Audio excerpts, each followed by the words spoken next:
माझे नाव गौरव प्रकाश बच्छाव आहे। या कॉलेजमध्ये थर्ड इयर कम्प्युटर डिपार्टमेंटला शिकत आहे। तर मी इनसेमचा एक थेअरी ऑफ कॉम्पिटिशन नावाचा सब्जेक्ट होता, त्याच्यामध्ये इनसेमचे प्रिपरेशन करताना मला काही डिफिकल्टीज आल्या। त्यामध्ये मी इनसेमला स्कोर तर करून घेतला, परंतु मी जेव्हा एनएसएमच्या सिलेबसकडे वळलो तर त्याच्यामध्ये कॉम्प्लिकेशन लेवल खूप जास्त वाटल्या।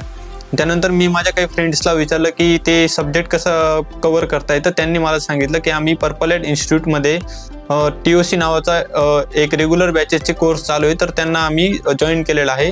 तर मग मी परत पर्पल लाईट इन्स्टिट्यूट इथं जाऊन त्यांच्याकडे माहिती काढली की त्यांच्या रेग्युलर बॅचेस जॉईन करायची आहे।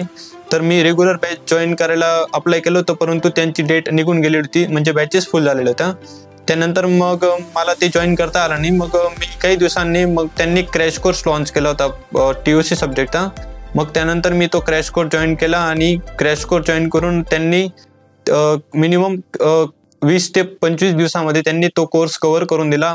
टोटली TOCच्या पूर्ण कन्सेप्ट ह्या क्लिअर करून दिल्या।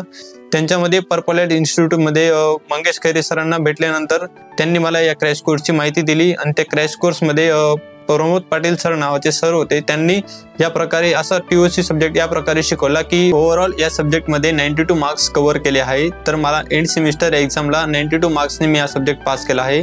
त्याच्याने माझा HGPA हा खूप ग्रो झालेला आहे। त्याच्यामधून मला HGPA माझा टोटल 8.86 आलेला आहे।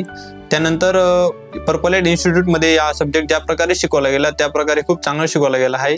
तर इथून पुढे त्यांच्या इन्स्टिट्यूटमध्ये जेवढ्याही प्रकारचे कोर्स असतील मी त्यांना नक्की प्रेफर करेल आणि तुम्हालाही सांगेल की त्या कोर्सला नक्की पर्पल लाईट इन्स्टिट्यूटला जाऊन नक्की व्हिजिट करायची आणि त्यांची माहिती काढून त्याला प्रेफर करावे। सो पर्पल लाईट इन्स्टिट्यूटला मी थँक्स सांगतो आणि प्रत्येक स्टुडंटला मी एवढं सांगेन की त्यांनी एक वेळा पर्पल लाईट इन्स्टिट्यूटला व्हिजिट करून कोर्सची माहिती जरूर काढावी।